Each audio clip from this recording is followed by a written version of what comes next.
Doesn't. Got it. Cool, we're recording. So we're here. Does one of you mind reading the prompt really quick? And while you do that, I'm going to burn a little bit of sage, light an incense, just for in honor of our brother, to keep this ceremonial and ritualistic, you know. Of course. Yeah, I think this is All right. important right here. Like when we talk about these things, like let's not act like they're lighter than they are, right? Absolutely. That's a big part. Absolutely. And we appreciate you burning the sage to clear the energy out. So our first prompt, our first topic is on Black male awareness, Black male wellness. Okay. As it relates to the scope of the anniversary of George Floyd's murder, correct? That's correct. Yeah, would any brothers like to, I guess a good place to start would be maybe our personal relationship and then how we see it affecting the collective. And maybe we can do that as every prompt, right? Like the I and then the I, and then how we three interact with it. And maybe that gives us a direction for each conversation. I like that. Yeah. Yes. Okay. That sound good, Dom? Yeah. Copy. All right. Would you like to start, Brother Nero? Sure. So again, this is the anniversary of George Floyd's death. Rest in peace to his soul. Blessings to his family and anybody that's been directly affected by that and is still being affected by it. You know, I'm sending nothing but healing to them and to anybody that's been affected, including us. And I remembered when it first happened, I felt very numb to it. I felt like this type of shit happens, you know, happens every day. You know, I hadn't seen the footage yet. I had just heard the news. I saw the headline pop up on my phone, and in my mind it was like another one. And I felt conflicted because it was like, why am I feeling numb to this? But also, why should I continue to invest this emotional roller coaster of another Black man dying at the hands of the police? And it wasn't until I actually saw the footage, I actually heard the pain in his voice. I actually heard the pain in the guy who's essentially going back and forth with the officer. That was when it really hit me. And I remembered feeling angry, you know, scared, anxious. It was like an outer body experience. And I truly felt like there was this one felt different. And not to say that one death is you know, more important or more noteworthy than the other, but this one, the way that it was displayed on the media, the way that everyone seemed to be aware of it, I really felt that collective pain in a way that I hadn't felt with the other murders. And it was a process. It was a process of me acknowledging how much this deeply hurt me. The armor completely fell of, hey, niggas die every day. Nah, like it's unacceptable, you know, and it's going to continue to be unacceptable. And processing that anger was a process for me, and I feel like it still is to this day. So to me, as far as Black male wellness, it helped me to understand that I'm vulnerable, that I'm scared, that, you know, every time I do see a white man, I do feel the trauma that it comes with just from looking at him, just from being around him. Because I know that they know that they'll never understand my pain, no matter how genuine they seem to be. And that was something that I really needed to accept, because I grew up in essentially an all-white neighborhood. And I spent a lot of my life thinking that everyone was my friend. And it was a mind-breaking experience because I realized that I'm different when it comes to the people that I'm surrounded with. The people that I was surrounded with were white people.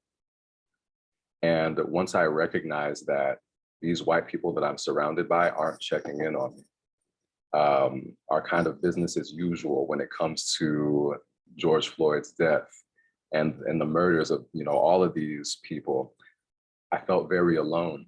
And I realized that this was something that was going to have to process on my own, and also with, the help of other people who look like me. So in a nutshell, it was acknowledging my vulnerability, my differentness, and acknowledging that there was a lot of healing that needed to take place within myself, and understanding that needed to take place within myself. Yeah, I hear you, and I hear how this one hit differently, even though it was normalized. And then I hear how this one hitting you differently invited you to recognize that your community wasn't receiving it in the same way. Mm. So that kind of raised the standard and was sort of a big awareness, and almost even a familiar culture shock, it sounds like Yeah, around, right? absolutely. Yeah, I hear you totally. Let's take a breath on that.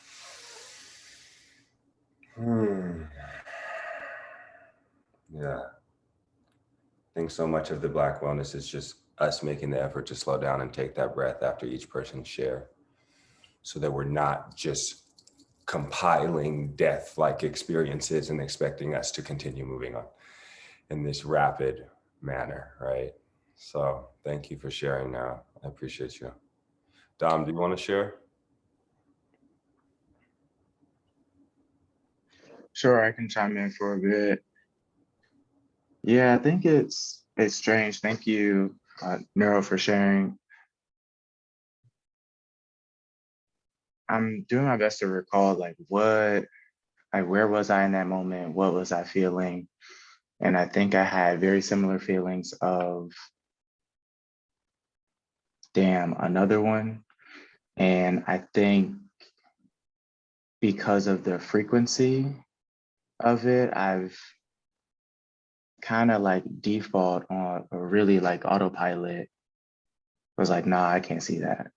Like, I can't watch that for like my own personal well-being. I was like, I don't need this type of imagery circulating in my mental.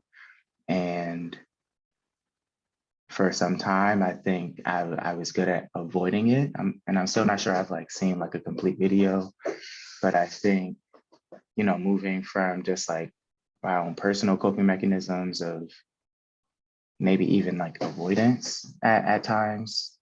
And I think the urgency of that moment, and really like the collective feeling and the collective grief, I think, especially being on social media and doom scrolling, you'll start to see some images and you'll start to feel just like the collective pain from everyone. And I think that definitely afflicted me, and I think afflicted other folks as well. And so I think for me personally, I have a journaling practice that I keep every day. And so just as a space to mentally dump my thoughts, a space to really just assess where I'm at in life, and where I want to go, helps me process emotions, helps me just like process situations. And so using that as a mechanism to really ground myself in the reality of the world. And as you mentioned, just, to take that breath, is to reset and find ways to really sit with yourself, and sit with the feelings that, despite all the good things that we do, like this could be us. And we've seen it time and time again. And I think it's just especially troubling, because I think at the time I had been like head down working on my dissertation. And I was like, all right, like this is at this point becoming a deterrent. And so, really needing to just like put work on pause to, just honor the emotions that surface given, the egregious, uh, murder, the egregious taking of life and how that affects and afflicts us. And so like without that intentional pause, I think we can get really caught up in just being in the rat race of capitalism and working literally ourselves to illness. And so having these like conflicted feelings of like, damn, I'm like super frustrated that this is happening. Now I'm even more frustrated that this is happening. I got to process this and I can't make progress on this like really important thing, this really important goal of mine.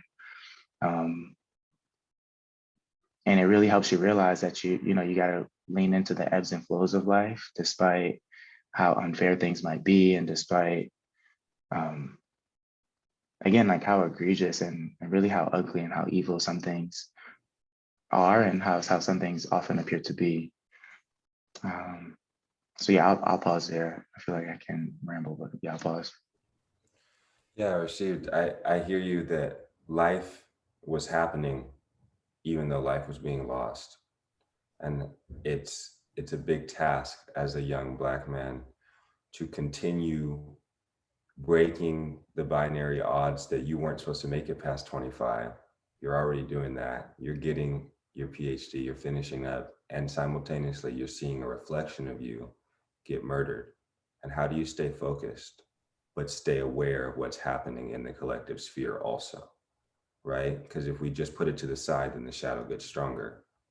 But if we only focus on it, then we get distracted. Does that sound fair? Like what the experience kind of was and how you were navigating that? Yeah, absolutely. And it was just also one of those things. Like I can't remember, again, like these things happen like so frequently, unfortunately, that I remember I was interning at the time. I was in Knoxville, Tennessee at Oak Ridge National Lab, and another, like murder happened, Black man. And of course, we have like a small little Black meeting with all the Black interns. And we're like, yo, what's happening? And conveniently that same day, we had like some of like the top officials come in and, some of whom are Black. We pulled them to the side like, yo, like, are y'all gonna like hold space for us, like help process? And the way that they were so quick to be like, you gotta just get back to work. You gotta just like, like lean into it. Mhm. It felt counter to who we are as humans.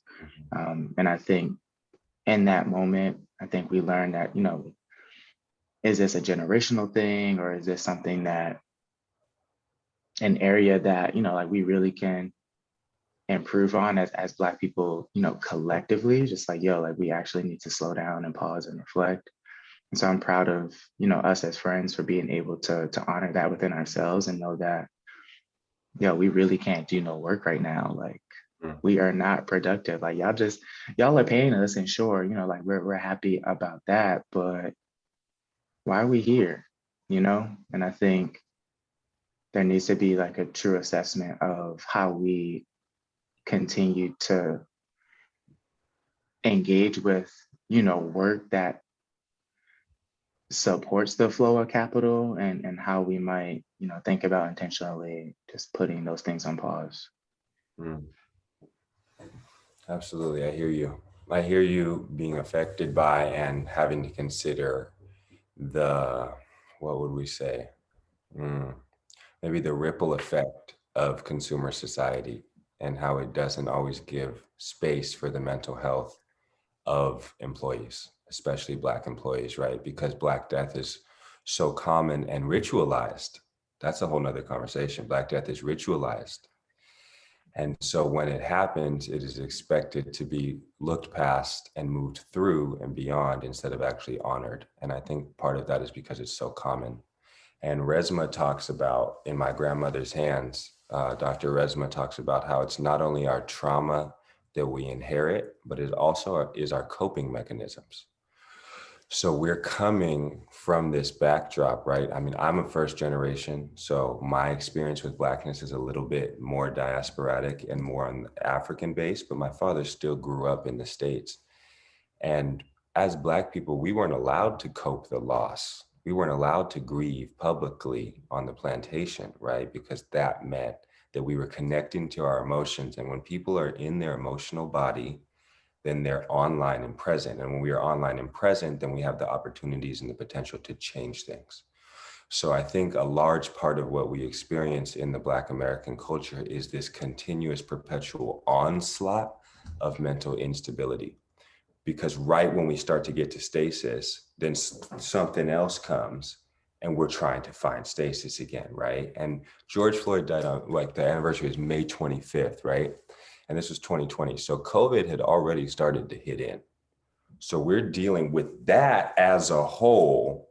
And then there was still this huge trickle of Black men dying publicly and being murdered. And again, I'm going to use this word, ritualistically being murdered, so that North American soil can absorb blood and take our life source energy. And like, when we talk about yoga and we talk about Black Boys Home and wellness and prayer, like, this concept of spiritual warfare and how does that affect our mental health, right? And how do the powers that be, I'm going to keep using the word, ritualize our death so that we almost start to normalize it. And that was one of the biggest parts for my mental health, that I echo the sentiment of how do I just keep myself focused?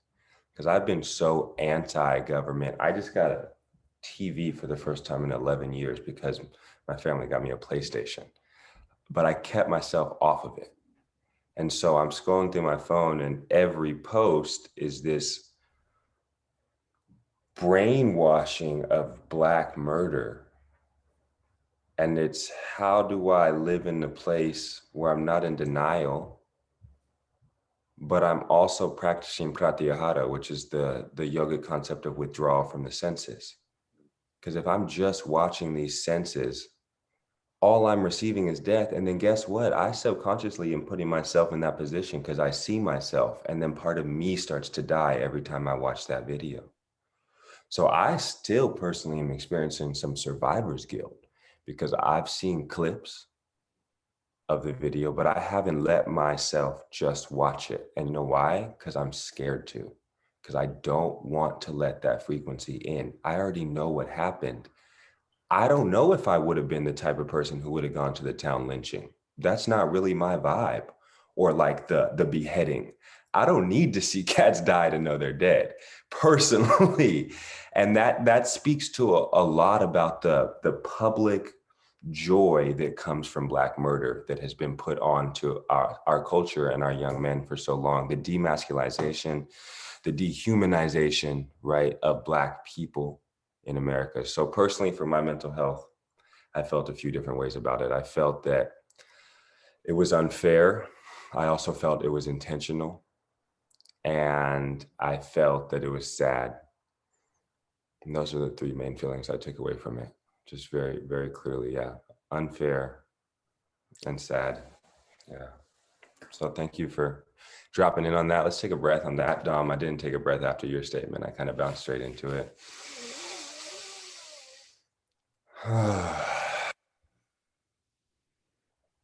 And even for me now, feeling the impact almost 3 years later, right? So if you're down, I'm ready to move into the next question. Maybe, Nero, do you mind sharing it with us? Of course.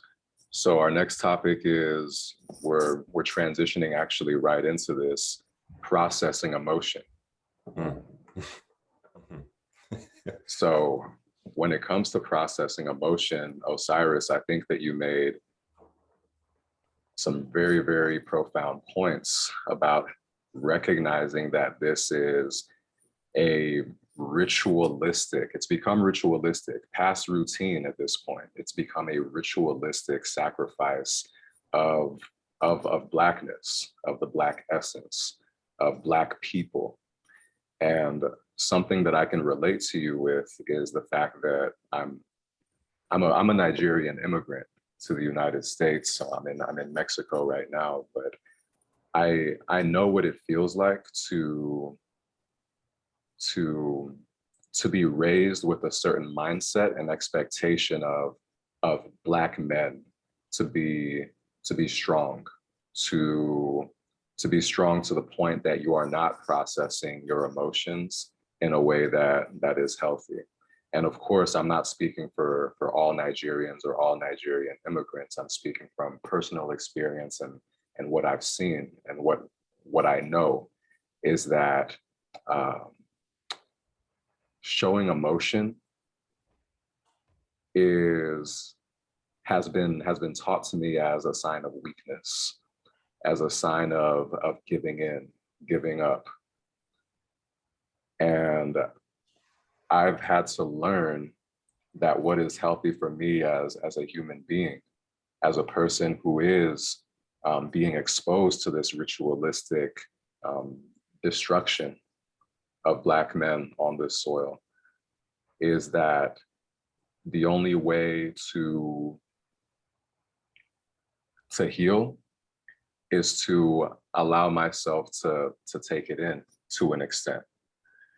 And I grew up with a very like scientific background, so I like to relate a lot of things to the human experience, to human anatomy. And we often see the brain as something that's sending signals out into the world. And although that is true, it's also something that's receiving the signals from our outside world as well. So yes, it's important for us to take the steps to heal, but it's also very important for us to take the steps to receive as well. And to me, that's what processing is. That's where processing really comes into play, allowing ourselves to feel, allowing ourselves to lean in within reason for, to understand ourselves so that we can, execute in a way that is productive and healthy. Absolutely. I hear you. And what I'm hearing is integrity. Mm. I'm hearing the courage of integrity to not just spiritually bypass, but actually lean into, maybe we say, the denser emotions, right? Yeah. A lot of people might say dark or heavy, but I like to use dense. And we lean into those denser emotions so that we can actually process it through our body all the way, right? Because otherwise it can be clogged in the neural pathways, and then it becomes a trauma memory instead of just a traumatic experience. Exactly. And how to go about that. Yeah, and I don't think we've been giving a lot of those tools. Now it's giving wellness, right? More so because we're having these conversations. But like you said, it is only recently that a Black man can cry with another Black man and not be considered too soft. That is new. I'm gonna say maybe 6 years, truly. So I hear you, and thank you for sharing your experience as an immigrant to Turtle Island, but also the last colony of England. So I hear you. Dom, do you want to share? Yeah, sure. Thank you. Thank you for sharing, Nero, and thank you for, riffing off of that, Osiris. Yeah, I mentioned before, I think for me, again, processing emotion, it looks differently. I mean, for sure, like in my journaling practice, definitely, working with a therapist, if that makes sense for you. I've worked with a therapist for a few years, especially during my years in graduate school. I think now I have like tools, and so I'm able to again like pause and process and honor and really ask myself, and this was always like homework at the end of a therapy session, to ask yourself, like, what do I need? And taking a moment to pause and respond only to yourself, like what that answer is, and moving into a space of like, yes, processing, and this might be getting a little ahead of ourselves and what we're chatting about, but like pausing and honoring like what those emotions are, and then moving into action to, okay, what do I need to do for myself to ensure that what it is I am sustaining is like wellness and well-being and this life-sustaining force like within me. And I really appreciate what you mentioned, Nero, about just like taking stops to heal, but also taking time to receive. And I think particularly as men and particularly as Black men, I think the concept of receiving is just not a thing. And I think it's, you know, we're always taught like to give this, give that. You shouldn't pour from like an empty cup. Like I think in as much as, you know, it's really important to give, like one, give to yourself first and then give to others. Like on the opposite end of that is like always receiving. And so at what point do we stop and recognize that, okay, like I don't have enough to give, like maybe this might be a moment for me to receive love, or this might be a moment for me to receive care, or this might be a moment for me to receive some type of support. And even if you do have it to yourself to give to others, you know, there's always room to just like receive the gifts from the world and from the universe. And so just honoring and recognizing that, again, like that there's this flow in life, and, you know, just kind of just understanding timing is really important.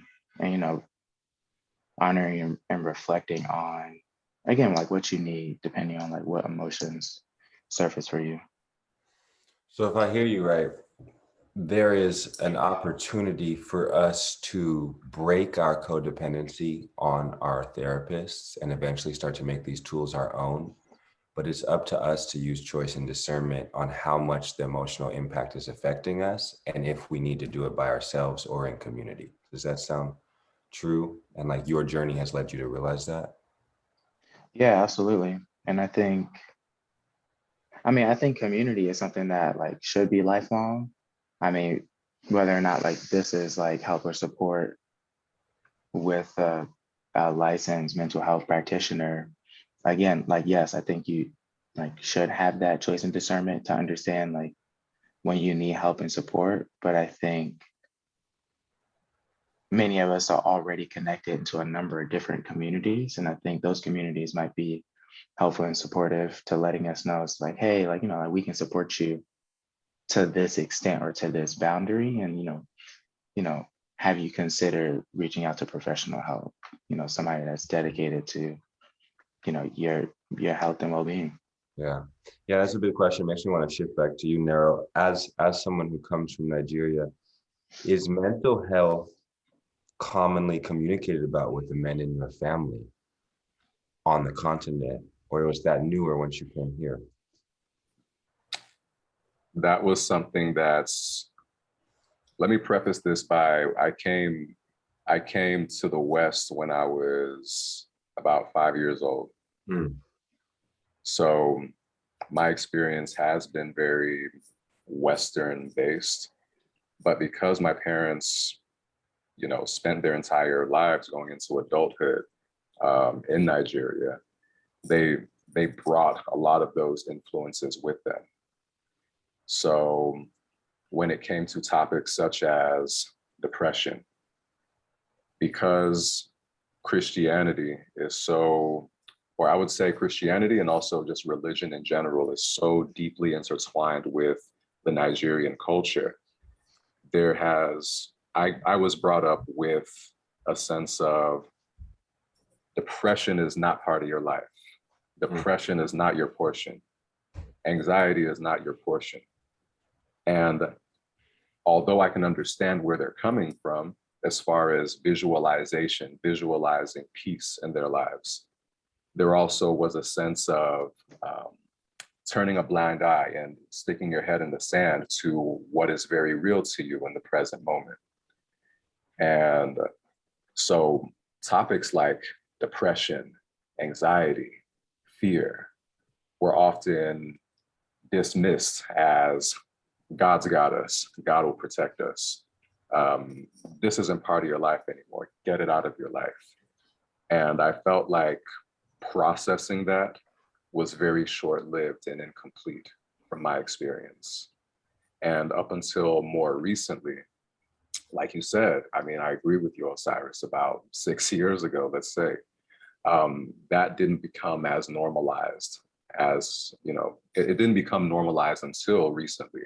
To allow yourself to feel, to allow yourself to cry, to allow yourself to discern and, determine that you do feel depressed, that I do feel anxious, that I do feel all of these emotions that have been seen as emotions of the enemy, emotions of the negative spirit, and acknowledging them as what they are. I hear you. And I hear that you navigated them on your own, but family told you they weren't yours. And so it's this returning and sovereignty of the fact that you get to own all your feelings. And that doesn't make you any less of a human. Yeah, I hear that. That's a big one. Okay, let's take a breath and then I'll share. Can you repeat the question for me? Processing emotion. So this is what we've been discussing. Yeah, for me, it's sacred pause. I'm very much so coming from a high impact background, a lot of trauma, right? I'll get into the story, a lot of trauma as a child, ridiculous amounts. I feel like Bane. And then high impact sports, track and field. So coaches always go, go, go, go, go, push your PR, break your body. And then school, me trying to keep up, not knowing that my mental health was impacting me. And then learning about mental health before I learned about emotion. That's what did me a big disservice, because I thought it was here.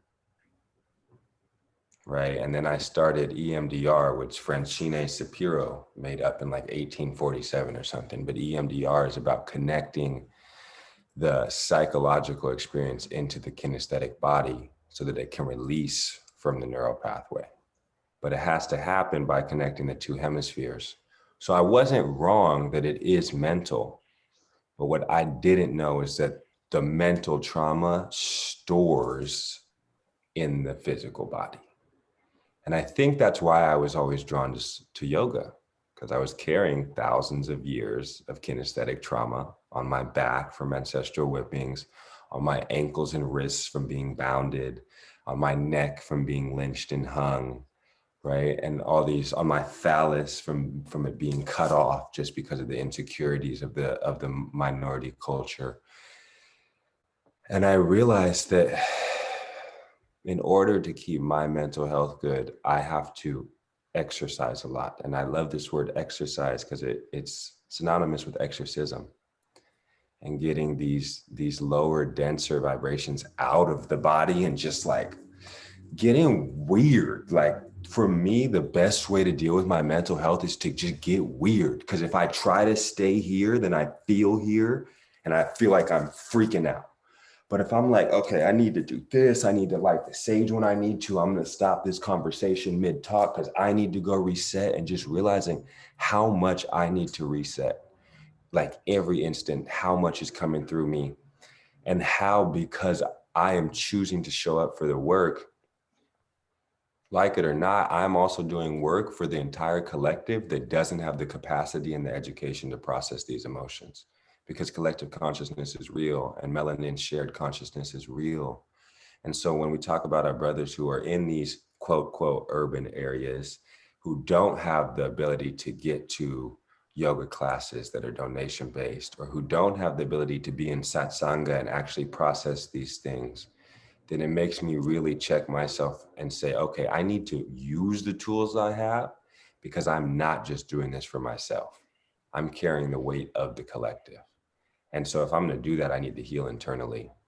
And that's been a big thing for me. I'm going to take a breath right there because there's something else coming up. Oh, yeah. I have not yet talked to a Black therapist about George Floyd. And I realized that just now when we were talking, when you spoke, Dom, about your therapist.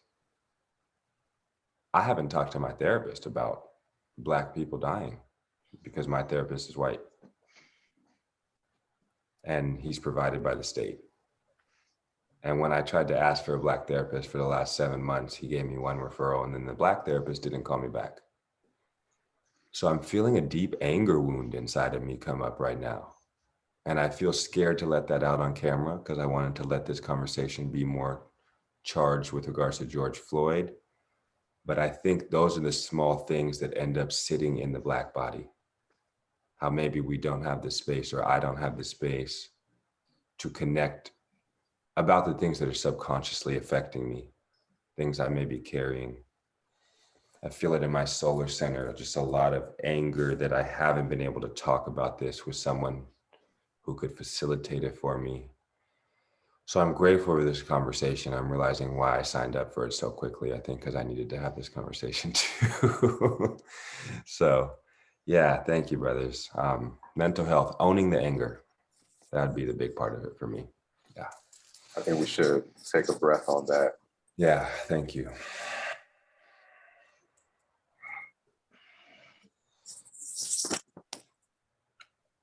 Mm-hmm. Osiris, Yeah, I thank think you. that you raised a very important point. I mean, we're literally talking about processing emotion, and it seems like you're doing it in real time. And I think that you're also demonstrating what processing emotion looks like. You use descriptive terms such as, I'm feeling it in my solar area right now. You're calling it out inside of the body. Mm-hmm. You're calling out what you need to do that works for you, which is letting it out. You were doing that in real time. Whether or not you were setting it as an example intentionally or not, I felt that. I'm learning from that. And I'm hoping that whoever is listening is also taking that in as well and learning from that. I see. Yeah, I hear that. I hear that. I think that's part of the courage, right? Yeah. That's part of the courage, man. Yeah, thank you for that, brothers. I definitely needed that moment. I think what's coming up underneath that is just my little boy, very afraid. Like it's enough that I can't see police lights without thinking I did something wrong, right? And then to know that after George Floyd died, white police were potentially going to be even more harmful because they were embarrassed. That makes me angry. Like my ancestors, my full chills just went up, because that's the part that really brought the rage. And we know what happens when a Black man becomes rageful, right? Then they're valid. So it's this loop and conundrum of how do we express emotion the right way so we don't get killed for feeling. And talk about the psychosis that creates, right? So I'm not sure what the next question is, but I needed to move that. So transitioning right into the healing, self-care. Self-care is our next topic. And self-care, what that looks like to me is, it seems like discernment has been a big word throughout our discussion so far. Being in tune with how we feel, what works, what has worked for me, and what has been a process is meditating. Taking the time to sit with myself, sit with my breath, sit with my thoughts and my emotion, and check in with where I'm at. When I first started practicing meditation, I saw it as a means to an end, as a means towards peace, because I had so much turbulent emotion cycling itself through my body. And I saw meditation as a way to find peace. What I came to realize is meditation, finding that peace, comes from also allowing yourself to process those turbulent emotions. So what self-care looks like to me during meditation is sitting down and asking myself, what am I up to? What's going on within myself right now? What's my breath like? What are my thoughts like? Can I allow them to not be judged by myself and let them be, allow them to circulate? Can I allow the, for lack of a better term, the beast off the leash and let it run and frolic through the pastures? And now can I practice with discernment, reeling it back in with kindness? And what I've come to recognize is that's practice. Like, that's practice for when I'm not meditating, when I'm out and about. Can I allow myself to get weird? Can I allow myself to allow it to pass through and let it be, and then show that discernment and kindly bringing it back in?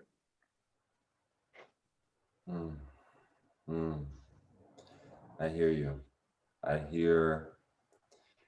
What I hear is there's a book called Waking the Tiger, and it's all about how to allow the tiger to awaken within us when it wants to roar, so that it doesn't claw at the inside of us. I hear you say you let it out into the pasture. I literally pictured this, right? And I'm going to be very careful, because if a white person said this, it could be racist. I picture this beast, though, right? And I don't want, you know what I'm saying? How that could be problematic. But I picture this beast going out, and like, it doesn't want to cause harm, but it needs to be in its full power in order to even come back here. Does that feel true? Exactly. That's it. Okay. Yeah, I resonate. I resonate. And I think that power is the power that created racism in the first place. And I'm just going to leave that right there. It is a fear of the melanin man's power that creates these dynamics. And it is a lack of familiarity that creates the harm, because they don't see the comeback, right? They just test, and then we buck up, and then they say, oh, they buck. Well, it's like, yeah, you bucked at the jungle. What did you think was gonna happen? Like 50 Cent has a quote where he says, everybody thinks I want a problem. It's not that. It's just that if somebody has a problem, I don't have a problem with it. Such a small switch. But that warrior, when we talk about warrior, king, magician, lover, that warrior is so online in us. It's never gonna leave. That's the reason we survived. Like, it protects the love that is the melanated community, right? Like, it is divine love, and it is backed in love and truth. And when we talk about discernment, is how do we choose and discern, okay, the truth is I'm being harmed. What is the truth in action, right? Satya, when we talk about yoga, like, the truth is there is harm here. The truth in action may depend on the experience or the variables, but no matter what, we still have to let that, I'm just going to call it that beast, out of the cage, because otherwise what happens is our families end up receiving it, right? The home life ends up seeing that beast. And that's why we see domestic abuse. That's why we see children being beat in Black families, because there's this swallowing of emotions that are meant to be transmuted. And that's why cancer rates are so high in the Black community, because we're literally harboring emotions that are not meant to stay stagnant. They're meant to teach us. They are the ancestors asking us to transmute. So I hear you. I totally hear you. Dom, what you thinking? I'm taking it all in. I'm still stuck on what Nero said. I wrote it down. Peace off the leash, let it frolic along amongst the pastures. What? That was a bar. And it made me think about, I'm not sure if y'all saw these like TikToks of these Black men frolicking. Yes. Yeah. Yeah. It was like some of the most beautiful shit I've seen in a while. I was like, there's like, oh, we frolicking? Are we frolicking? I was like, oh yeah, I love, and like to see just Black men running carefree out on land is just a beautiful sight to see, you know, just in contrast to what that historically could have meant, just running out on land, Mm. being chased down by people, and being able to be at peace with who you are and where you are enough to just not give a fuck and just go, I think is just so powerful. And I think it also made me think about how just like self-care and peace, uh, a mantra that I had written on my mirror a few years ago. I think I might write it. I think I'll write it up today. Is that peace takes practice. Peace takes practice, and being able to protect your peace and honor your peace, like takes practice. It takes healthy boundary setting. It takes like recognizing and honoring where we're at and what we need, and it takes um, a concerted effort to um, embody all of what it encompasses and all of what it can provide for us. And so, yeah, I'm just sitting with, again, like how do we hold and honor our peace in ways that enable us to live our life as fully, as freely, and as abundantly as we can as Black men, as Black people, as African diaspora people. And I think for me, like one of the ways that, again, like process emotions, like self-care, is I'm gonna turn some music on and I'm gonna go dance somewhere. Like I'm gonna move my body. And I think that the key is movement, but I think even just like ritualistically or ceremonially, I think just like music has always been a part of Black people, of African people. And I think just being able to hold and honor just like a movement practice that includes dance and obviously of course like includes like intentional like yoga and movement and breathing. I think for me, I think part of my self-care also comes from just like being in community and kind of just like blocking out the world and just letting my body do what it needs to do. So I have a question for you, Dom. Sure. How do you let that beast out of the cage to frolic so that you can sustain your internal peace?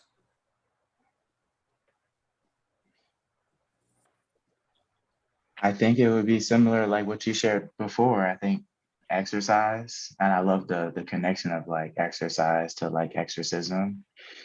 I like bike frequently. I think somehow like letting my body move in those ways, especially like the beast, or and I don't want to like compare like beast to angry all the time, because I feel like that's the problematic part that people think about with Black people and Black men, is that, oh, like if they're angry, like then they must be like this scary beast. And I think, like the beast can just be, the beast also needs to eat, the beast also needs to, I don't know, provide for community. And so I think for me, like I find ways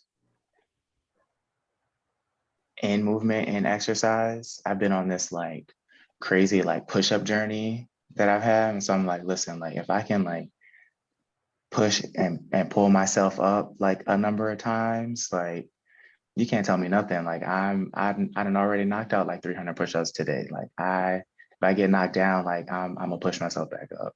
Mm. Mm. That one hit me now. Yeah.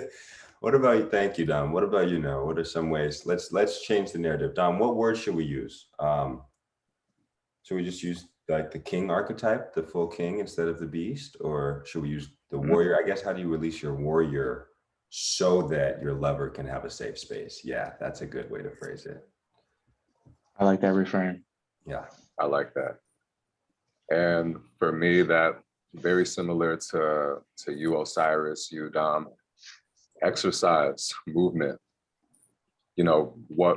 What's been helpful for me is combining yoga with traditional, well, let's call it exercise, combining that with going out and running, combining that with just in between sets, throwing on some headphones, moving the body around, stepping into your power. There had been points where I'm working out at the gym and I felt like, oh, I can't get on the bench press and then, you know, transition into crow pose, because then I'll look like a show off. No, let that out. This is for you, you know? So I'm gonna go in the crow pose. I'm gonna release what needs to be released in the ways that I know how to release it, because that's what I'm here for.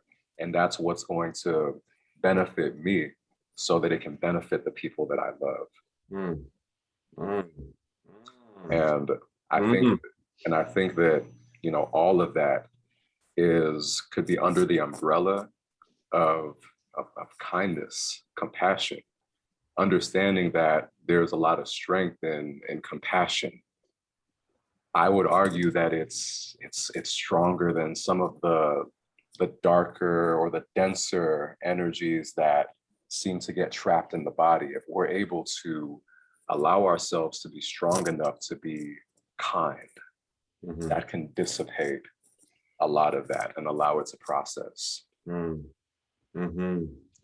Yeah, I hear that. I hear you, Nero, and I love what you said about you wouldn't go into the crow because you didn't want to seem boastful. Is that the word? Boastful, yeah, show off, boastful. I like boastful, yeah. Right, and that is such an interesting experience when we talk about self-sabotage. Yeah. Right? Like Dom down it, Dom. Yeah. I had to convince myself that you owe it to yourself to do this. You owe it to yourself because at the end of the day, these are liberating postures. And you know, that quote, I don't know off the top of my head, once you show the world that you can liberate yourself, you then allow others to feel liberated. Let's see. Let's see if it's here. Liberate yourself. Is this by enough? Is this out of the book Enough? I'm not sure, but I get that. Yeah, no, the quantum ripple of inspiration, so real. And I think what happens, and if I'm going to say just from my ego, when I see someone flexing at the gym, I have two choices. It's fair. That's all. This is the only time binary is real for me. I can either go up to them and be like, how'd you get where you are? Right? Teach me. Or I can sit there, keep my eyes low, and be like, yeah, he just trying to flex on me. How do I transmute the ego? Do I lean into someone who is higher on the totem pole than me, who has done more work, who I really see a reflection of my highest self in that I am not actualized with yet? Do I lean into that desire, or do I sink into the jealousy, to the envy, and to the inferiority? And if we can create a culture within Black masculinity, which is starting to happen with mentor consciousness, that's what it's supposed to be, where I see you, like, for instance, I can take this, I'm just meeting you now. I don't know you, but I know Dom. And Dom and I had a conversation last week where I feel like Dom is so far advanced in his scholastic journey. And I'm like, yeah, I'm dope. Like, I'm internationally certified and like, I know a lot of stuff, but I don't have the empirical merits. Let's say that. And for anybody who's listening doesn't know what that means, I don't have the validation of the systems that are in power. And so I put myself lower on this totem, and Dom just kind of checked me and was like, no, but you know what you know. And like, without you knowing that, we wouldn't be able to exchange these skills, right? And I feel that with you here now, Nero, too, like how important it is for me to reach to my farthest form so that you can be inspired and then show up in your full capacity so that I can then be inspired. Yes. It's an ebb and flow, and it's a back and forth, and it's a co-evolution. Yes, it is a co-evolution, and it's necessary. I don't know if I answered the prompt yet, though. I think we were just riffing. Yeah, the riff is Self-care. where the good stuff comes from, though.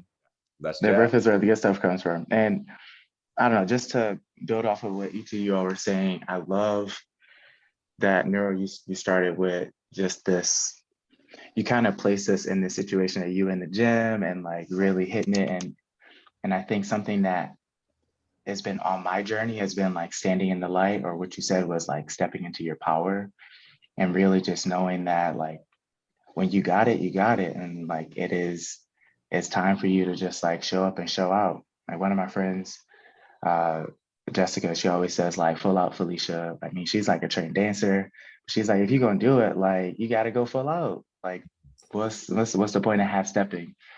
And for me, like just like as a, I mean, I think we're all energy workers here, but and my journey as just like an energy justice scholar, like I'm always just like thinking about like, oh, what is energy and like what is power? And like people use them like often synonymously, but I love how you were like stepping into my power. Because for me, like and I'm gonna get real nerdy right now. So like energy is Go like ahead. anything that has the capacity to do work, and power is energy over time. Power is the rate at which we use our energy. And so like you can like empower something, or like you can also like disempower. And so like it matters like, you know, like what work are we actually doing? And Ooh, then ooh. as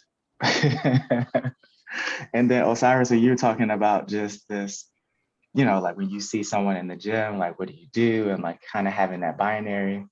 I don't know. I often like, in as much as I can, I try to reject binaries, like and lean into this, the possibility of abundance, that there are infinite possibilities. But you mentioned just like, okay, like you can, you know, like honor and, you know, just be like, hey, like how can, you know, how can I do this? Or like lean into jealousy. But like you ultimately came to at least how I like to reframe jealousy, or at least like with those feelings inside, I'm like, ooh, like, do I want that? And trying to like shift the notion of jealousy to just inspiration. Like, am I jealous or am I inspired? Mhm. Right? Because like the jealousy doesn't serve anybody. Like it doesn't serve anybody ever. But like you can be inspired by everything. And like if that inspiration leads us to action, how beautiful. How beautiful that is. Mm-hmm. Mm-hmm. And that's the truth in action we spoke of. The truth is, I see you. Truth in action. How do I find inspiration?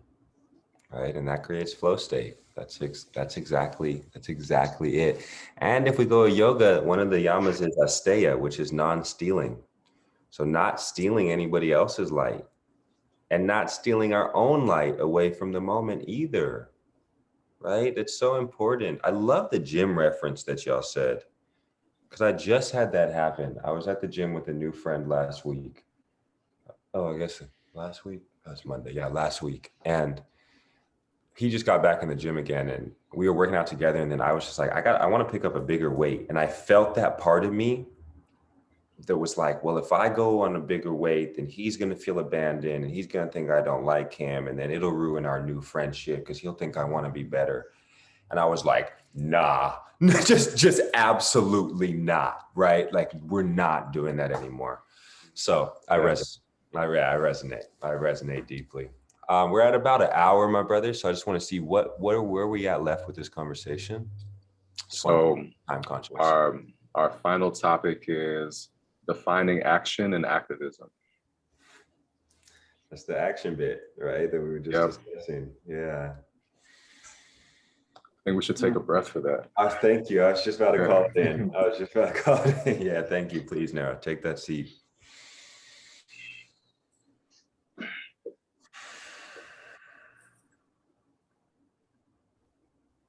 Mm.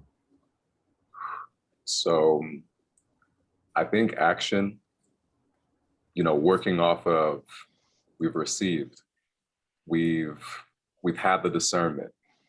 We we understand we're understanding what self-care looks like.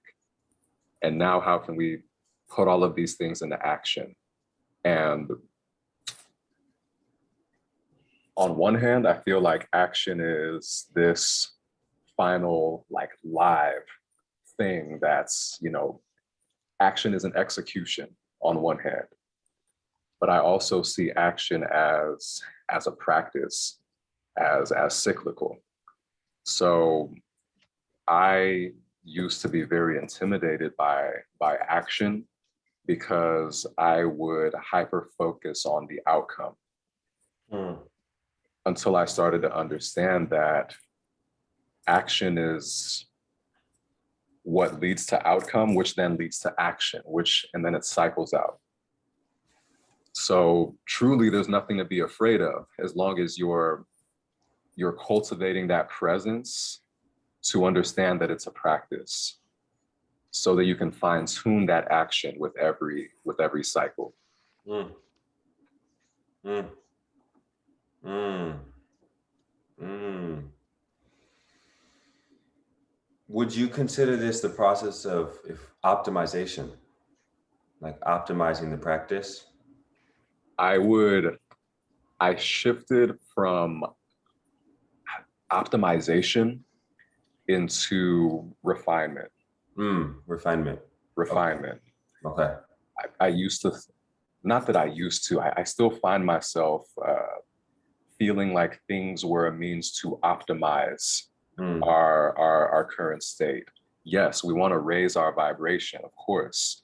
Yes, we want to maybe escape the samsara cycle in an optimal way. But samsara is a cycle, and acknowledging the cycle and being present for the cycle and refining. I think samsara, or escaping samsara, finding liberation from this cycle, is finding refinement throughout the cycles. And that is the process of acceptance, right? That's a big part of it. Just acceptance and being with, so that we're not in denial, right? And then Absolutely. I love how you said the samsara, because let's get real Sanskrit-y. I love that you brought it in. I was like, I know there's some wisdom in there. Like finding that moksha, right? The liberation from the Maya, which is the illusion. And the illusion is that it's not a cycle. The illusion is that there is only peaks or only valleys. And the liberation is the acceptance of the undulating patterns of the multiverse as a whole. There's going to be this secular nature. There's Fibonacci, right? It moves into itself. And we find ourselves in these cycles, and it happens every 11 years. It happens every year. It happens every season. It happens every day. And it continues to break down like that Russian Matryoshka doll. Like it reflects itself. And if we can start to study our cycles and actually have sovereign control and collaboration with, then I feel that's where the refinement can really come in. But that comes with self-study. Like self-study is so important. Like a parigraha, self-study, I think. Yeah. And we can only study ourselves if we are not constantly having to survive. If we're constantly in a state of survival, we do not have time to reflect, which is how the system works, right? So as we liberate ourselves, as we move ourselves off of the continent, not just the African continent, but Turtle Island, as we move to South American places, as we move into these paths that the diaspora followed, I think that gives our bodies a lot of space to learn new frequencies and activate self-study, because the environment is so key to the evolution. It's so key. It's so key. There's a reason why colonization happened, is because the world was still underdeveloped with regards to manufacturers' protocol. There weren't high skyscrapers, so people could see space, which means they could see where they could grow. And now people see walls. And so they think about going back home instead of being here, right? Or they look down and then they think to pull oil from the ground. And what about this plane right here? Like, how do we be present with how much is happening? I love the term refinement. Yeah, I'm gonna take another breath there. That was yummy for me.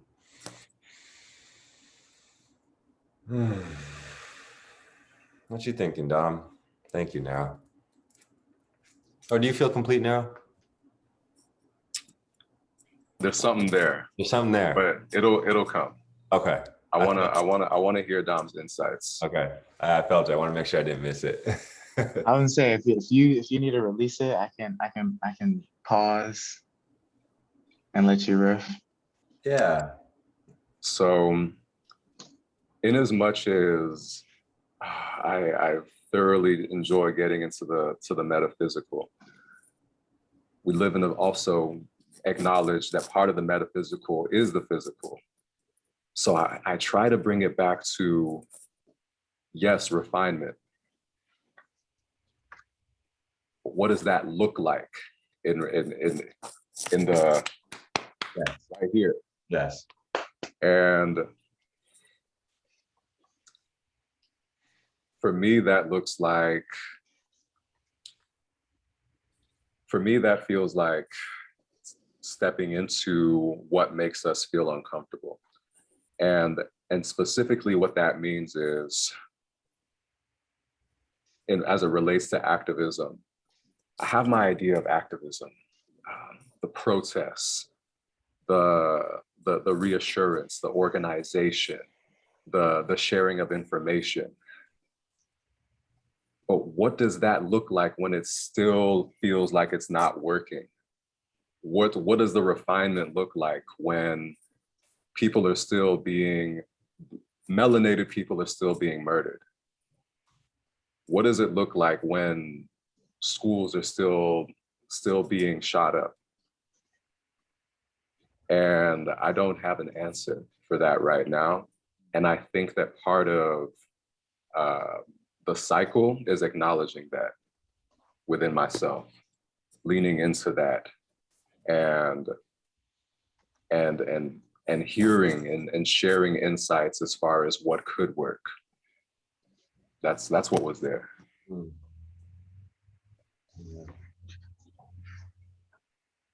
Ashe, I think we should take another breath for that one. Mhm. Mm.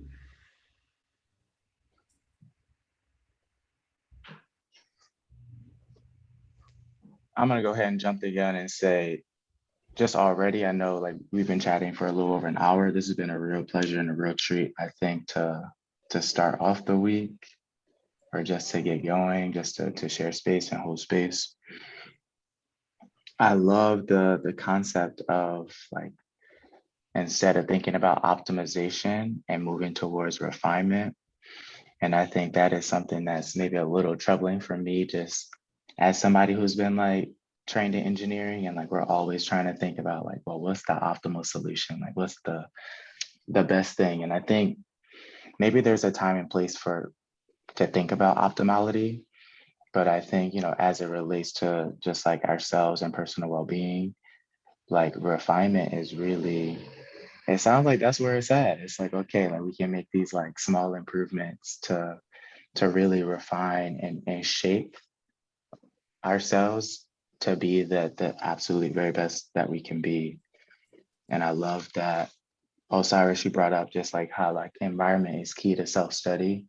And so thinking about, again, like how do we honor the environment that we're in, and honor it in a way that we honor the truth of what it is, and think about even a movement or change in environment should we need it, and the discomfort that might bring, and thinking about leaving behind everything that you've always known to moving to somewhere that potentially could help you grow, but also again, like it's like the fear of the unknown. And I think for me, I mean, Nero, you also brought up this like what makes us feel uncomfortable. And so for me, like I've been going through like my own journey of just like discomfort, and really leaning into the discomfort every day. So I think I mentioned this earlier before we hit record, but I am currently in Santiago, Chile on a Fulbright. And so like every day I'm like, all right, I want to like increase my Spanish fluency. And I know that I need to engage with people to do so. And sometimes like things are lost in translation. I think my Spanish is good, but even even still, like it's the discomfort and engaging, like, are people gonna understand me? Are people gonna make fun of me because I don't know things? And it's like one of those active exercises that I have to release, like those thoughts of inadequacy, or those doubts that I can't perform, or I won't be able to express myself and or understand people in community. And which was just making me think about this overall notion of conflict in general. I think conflict is a very scary thing to a lot of people. And I think for me, like, I'm learning to lean into, and I would say I'm somebody that is definitely not conflict averse. Like, if conflicts arise, I'm like, all right, what's up? I'm about that action. And like, not in a way that, like, I think we've also always, like, we've been conditioned to think that conflict equates to violence, when in reality, like, conflict is just like difference. Like, conflict is just disagreement. And so at what points can we, like, greet conflict with opportunity, to know that there is possibility beyond where, like, there is disagreement or there is conflict, and that there is an abundance of opportunities that will never surface had that conflict not, just come along your path. And again, that conflict can be like with you and someone else, with you and like some community, and or it could be like with you and yourself. And so thinking about, like, when those feelings of conflict arise, and as we're thinking about just like action and activism, like, there's a lot of conflict in the world because there's a lot of disagreement in the world, and like, inherently, because we're people, like, things are going to be political. And so I think, like, for me, when I think about action and activism, I'm always thinking about, how do we build the world that we want to live in? And how do we, just engage as humans in a way that allow us to just live more joyously, to live more fully, to live more expansively, in a way that we can honor and greet conflict with its appropriate, I think, like with an appropriate understanding or process, that, like, beyond this moment in time, that there are, boundless possibilities or pathways for us moving forward. I absolutely hear you. And I'm hearing that the experience of optimization has a very solar energy to it, because it's very results oriented. And the experience of refinement has a very lunar energy to it, because it's very detail oriented. And there's a time for optimization, but it is only beneficial to optimize once refinement has reached its capacity. If I am here and I'm full, Well then put. it's to evolve, right? Well put. Yeah. Yeah, and that's I feel like there's a, like you mentioned, bringing it back to discernment, there's a time and there's a place for refinement, and there's a time and a place for optimization. And I feel like there is a lot of overlap. And I think recognizing when it is a time for optimization, that time will manifest itself. And in the meantime, practicing refinement, that lunar energy that Osiris you brought up. And Dom, I think that you also touched on very interesting topics when it comes to leaning into conflict. And what came to mind was conflict as a means of, or one of the outcomes of conflict being understanding. Mm-hmm. So we have that whenever we have an inner conflict, it's often described as messengers to let us know what's happening inside the body, so that we can hopefully sit with and recognize what that conflict is, understand it, and then put the necessary action into place. And when it comes to conflict between us versus them, conflict not just for conflict's sake, but maybe reframing conflicts to understand the other side. And maybe through that understanding, creating that world that that we want to see. Because I'd like to believe that, you know, nobody wants to, for the most part, we don't want to see a world that's going to shit. We want to see a world where, I'd like to see a world where we're living in abundance, where we're living in peace, where we're reaching our optimal capacity in every way possible. And that looks different to so many different people. We've got however many billion people in this world with however many billion opinions. And of course, there's going to be conflict there. So I think that not being afraid to lean into that so that we can understand and then make the necessary moves to see the world that we want to see, what goes a long way. And I think a lot of that comes with deconditioning and going against the status quo. Because I feel that the status quo in a lot of ways is an opinion of a select group of people that then maybe colonized the collective to operate a certain type of way. And I think that when we recognize what we need as individuals and have discord and conversations with others, we're then breaking that mold.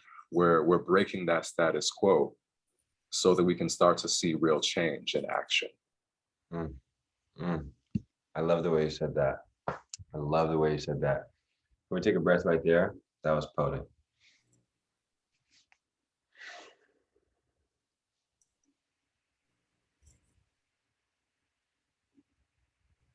Whew, some game in here today, y'all. It's not a game, it's not for play. At all. This is the work. And I think this is why we came together to have this discussion.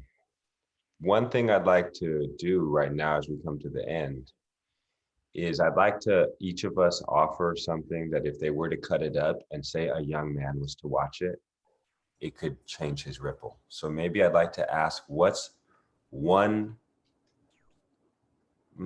positive affirmation each of us give to ourselves daily, just that we know is here and it's like it reverberates whenever we start to feel dense.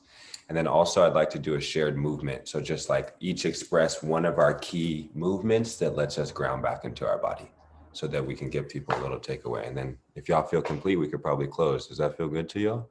That sounds great. Yeah? Yeah. Okay. Beautiful. Cool. All right, I'll go first. I don't mind. For me, my self-affirmation right now is this concept of gravitas, which I just learned about, which I'm really into.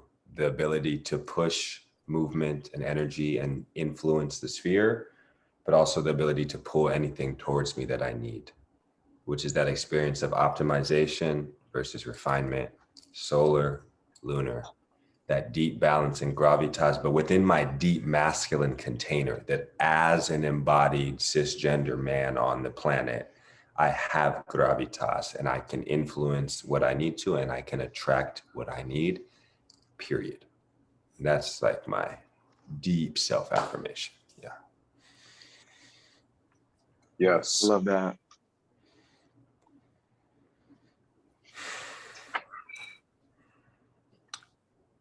Thank you for that. For me, it's along that same lane and vein. It's giving myself permission. I give myself permission to breathe. I give myself permission to create. I give myself permission to be present, to let go. But it starts with the I give myself permission to.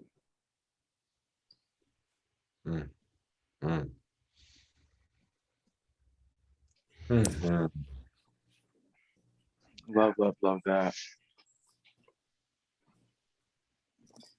I would say for mine, I have a couple. I think one, just knowing that I am always grounded, I am always supported, I'm always divinely protected. And so allowing that to just like be within me as I move and traverse the world.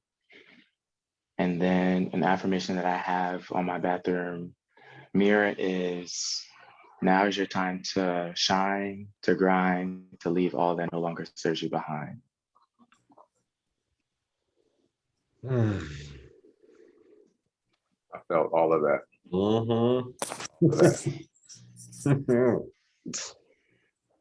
Ah, it's so good. Okay, and then one movement that we each like to body. Let's go back through the train. Dom, you want to go first?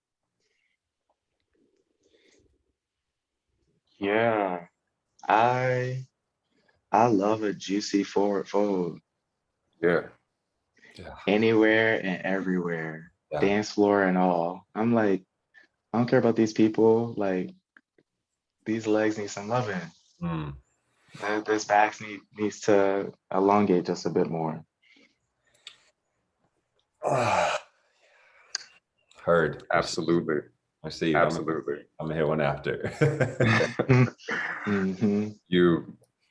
You probably seen me do this one a few times throughout today's meeting, but it's reminding myself to expand, open up. So much gets stored in here. And I notice a difference right away. As soon as I draw the shoulder blades back, open up the front of the body, I'm here. Although I'm vulnerable, I'm protected. Mm-hmm. Yes, thank you. So for me, Osiris speaking, I learned this new Ifa prayer about a year ago that goes Ori mi manio, and it translates to I hold my own head.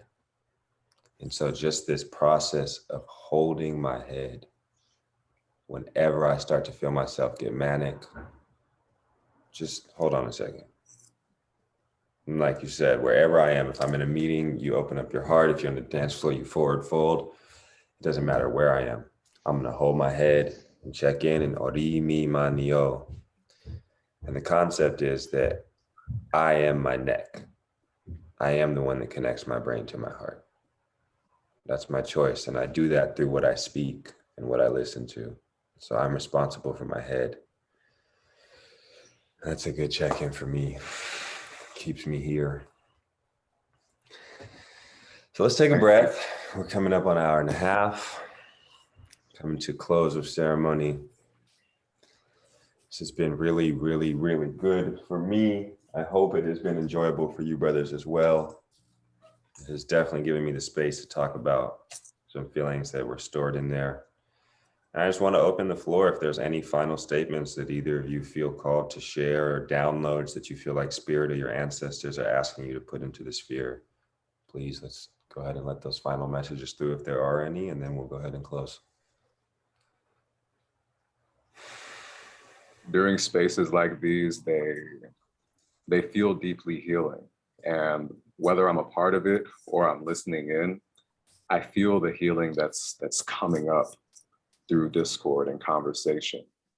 So I feel blessed to be part of this conversation, and I'm gonna come back and listen to this conversation because it felt so much. I felt so much healing from it, and I feel like the more we have these, the more we refine ourselves, the more we refine whoever's listening, the more we refine one another. Yeah. Something I like to do on Zoom with my group classes is we'll all reach our hands past the camera and then imagine we're holding hands. It's pretty cool, right? I like that. Yeah. And let's just take a breath together. And let it go. Anything for you, Dom? You good? Complete? I might add to just like hold and protect our energy, our peace, but also allow that to relish and to manifest and to just our joy, and to remember that they could be anybody, but they will do whatever they can to dim our light and to try to shatter our joy. But that type of feeling, that type of experience is ours to keep, ours to hold, ours to cherish, and for us to really just to move about the world as joyful, as abundant, and as peaceful as we can. And then we lift our arms up to hold each other up. Take a breath in. And let it go. Say, oh, namaste. Blessed, gratitude. Thank you, brothers. Lafia, peace, peace. Thank you. Yeah. Good stuff, y'all. So I'm gonna stop recording.